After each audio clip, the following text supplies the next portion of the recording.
नमो मातृभूमी जिथे जन्मले मी, नमो आर्यभूमी जिथे वाढले मी, नमो कर्मभूमी जिया ज्यांचे कामी, पडो देह माझा नमामी नमामी. परमपवित्र माझ्या मातृभूमीला पहिल्यांदा नमस्कार. सन्माननीय व्यासपीठ व आजच्या कार्यक्रमाचे प्रमुख पाहुणे सर्वांचे मी आभार मानते आणि माझे 2 शब्दाला सुरुवात करते. तुम्ही राहता प्रत्येकाच्या मनात घर करून, त्यांची साथ कधीच सोडत नाही कोणत्याही परिस्थितीतून. तुम्ही राहता प्रत्येकाच्या मनात घर करून, त्यांची साथ कधीच सोडत नाही कोणत्याही परिस्थितीतून. तुम्ही करून दिली आहे तुमची ओळख तुमच्या समाजकार्याच्या माध्यमातून. एकनाथजी शिंदे साहेब, तुम्हा मानाचा नमस्कार आम्हा सर्वांकडून. तुम्हा मानाचा नमस्कार आम्हा सर्वांकडून. एकनाथ शिंदे साहेबांनी त्यांच्या कार्यकालामध्ये अनेक कार्य केले व अनेक योजना राबवल्या, अजूनही राबवत आहेत. परंतु त्यांचं जीवन पाहिलं गेलं तर परिस्थितीशी सामना करत त्यांनी त्यांचं 11वी पर्यंतचं शिक्षण पूर्ण केलं.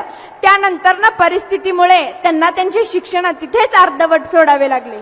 परंतु त्यांनी हार मानली नाही. तुकाराम महाराजांचं हे वाक्य त्यांनी खरं करून दाखवलं. तुकोबाराय म्हणतात, असाध्य ते साध्य करीती सायास कारण अभ्यास. तुका म्हणे, जे ते असाध्य होतं त्यांनी त्यांच्या अभ्यासाच्या माध्यमातून ते साध्य करून दाखवलं. त्यांची शिकण्याची जिद्द आणि इच्छा मात्र प्रबळ होती. यामुळेच जीवनामध्ये काहीसे स्थैर्य आल्यानंतर त्यांनी त्यांच्या शिक्षणास पुन्हा सुरुवात केली. वयाच्या अवघ्या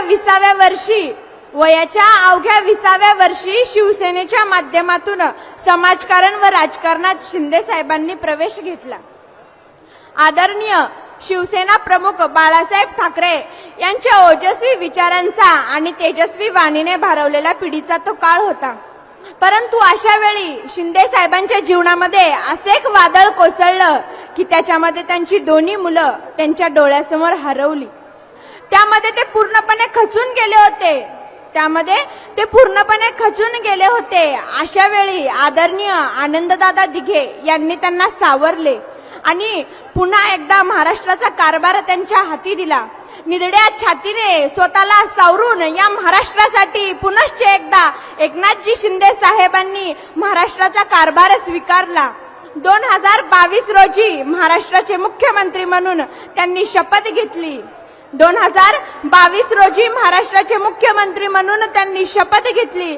त्यानंतर महाराष्ट्राचा कारभार स्वीकारला. अनेक आंदोलनामध्ये त्यांनी भाग घेतला आणि या जनतेसाठी, या महाराष्ट्रासाठी त्यांनी अनेक कार्य केले. महाराष्ट्राला विकासाच्या पथावर किंवा उद्योगाच्या क्षेत्रामध्ये पुढे नेण्याकरिता त्यांनी अनेक कार्य केले. आणि एकनाथ शिंदे साहेबांचा कार्यकाल पाहता असं वाटत आहे की खरोखरच महाराष्ट्र आज उद्योगाच्या पथावर चालला आहे. एकनाथ शिंदे साहेबांनी मुख्यमंत्री झाल्याच्या नंतर सर्वप्रथम जे काम केलं ते म्हणजे वर्षा बंगल्याची दरवाजे सर्वसामान्य लोकांसाठी, गरिबांसाठी उघडी केली आणि याचा त्यांना फायदाही झाला. महाराष्ट्राचा लाडका मुख्यमंत्री, कॉमन मॅन म्हणून एक त्यांनी वेगळी छाप निर्माण करत या महाराष्ट्र राज्याचा एक मुख्यमंत्री झाले. याचं कौतुक थेट देशाचे पंतप्रधान आपले आदरणीय मोदी साहेबांनी देखील केलं. आज संपूर्ण महाराष्ट्र म्हणतं की एकनाथ शिंदे साहेबांसारखं कार्य करणारा माणूस आजपर्यंत आम्ही पाहिलेला नाही. आणि खरोखरच या महाराष्ट्राला प्रगतीपथावर नेणारा चेहरा कोण असेल तर ते म्हणजे आदरणीय एकनाथ भाऊ शिंदे. आज तमाम महिला बहिणींच्या मनामध्ये रुजवणारा माझा लाडका भाऊ म्हणून एक खूप मोठं पद आणि एक खूप मोठी ताकद आज आपल्या साहेबांना मिळाली आहे. आणि हे पद हे भविष्यात कुणीही घेऊ शकणार नाही. एवढा मोठा मान आज लाडक्या बहिणींकडून एका लाडक्या भावाला मिळाला आहे. भिवू नकोस, मी तुझ्या पाठीशी आहे असा दृढ विश्वास देणारे स्वामी समर्थांच्या पावन नगरीमध्ये तमाम महिला बहिणींना भिवू नकोस, मी तुझ्या पाठीशी आहे असा दृढ विश्वास देणारे आपले आदरणीय एकनाथ भाऊ शिंदे होय. लाभले आम्हास तुम्हा सम महाराष्ट्राचा लाडका भाऊ, लाभले आम्हास तुम्हा सम महाराष्ट्राचा लाडका भाऊ. भाऊ आम्हाला असा भेटला, एक छोटीशी रिक्षा चालवणारा, आज झाला महाराष्ट्राचा नेतृत्व करणारा. माजी मुख्यमंत्री तथा आत्ताचे उपमुख्यमंत्री आदरणीय एकनाथ भाऊ शिंदे. आज शिंदे साहेबांनी महिला बहिणींना सर्व क्षेत्रामध्ये संधी उपलब्ध करून दिली आहे. एखादा उद्योग उभा करत असताना शासनाकडून अनुदान मिळालं आहे. महिलांना माहेरी जाण्यासाठी बसमध्ये सवलत दिली आहे. ज्येष्ठ नागरिकांना 100% प्रवास मोफत केला आहे. असे अनेक कार्य करत असताना अख्ख्या महाराष्ट्रात काय या देशात आणि देशाबाहेरही एक मुख्यमंत्री कसा असला पाहिजे अशी एक आगळी वेगळी ओळख निर्माण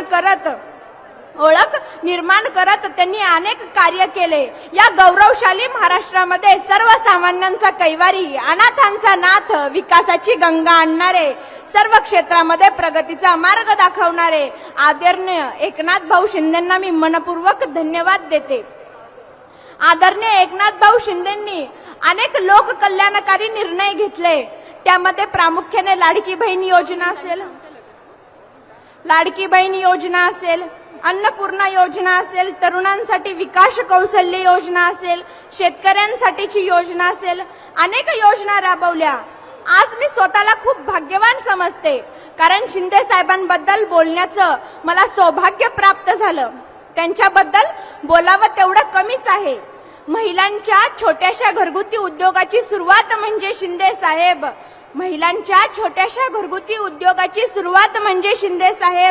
गोरगरिबांच्या जीवनातील सत्यता म्हणजे शिंदे साहेब. छोट्याशा व्यावसायिक लोकांचा संकटकालीन धीर म्हणजे शिंदे साहेब. शेतकऱ्यांच्या विजयाची पहिली पायरी म्हणजे शिंदे साहेब. अव्यक्त व्यक्तिमत्व म्हणजे शिंदे साहेब. आणि वारकरी संप्रदायाच्या माध्यमातून चालणारे व त्याला प्रतिसाद देणारे म्हणजे शिंदे साहेब. माझ्या कवितेतील वास्तव म्हणजे शिंदे साहेब. आपल्या पुढील कार्याला शुभेच्छा देते आणि अनेक कार्य करत असताना व योजना राबवत असताना आपल्या कार्याला यश मिळो हीच स्वामींचरणी प्रार्थना करते आणि माझे 2 शब्द थांबवते. छत्रपती शिवाजी महाराज की, धर्मवीर संभाजी महाराज की.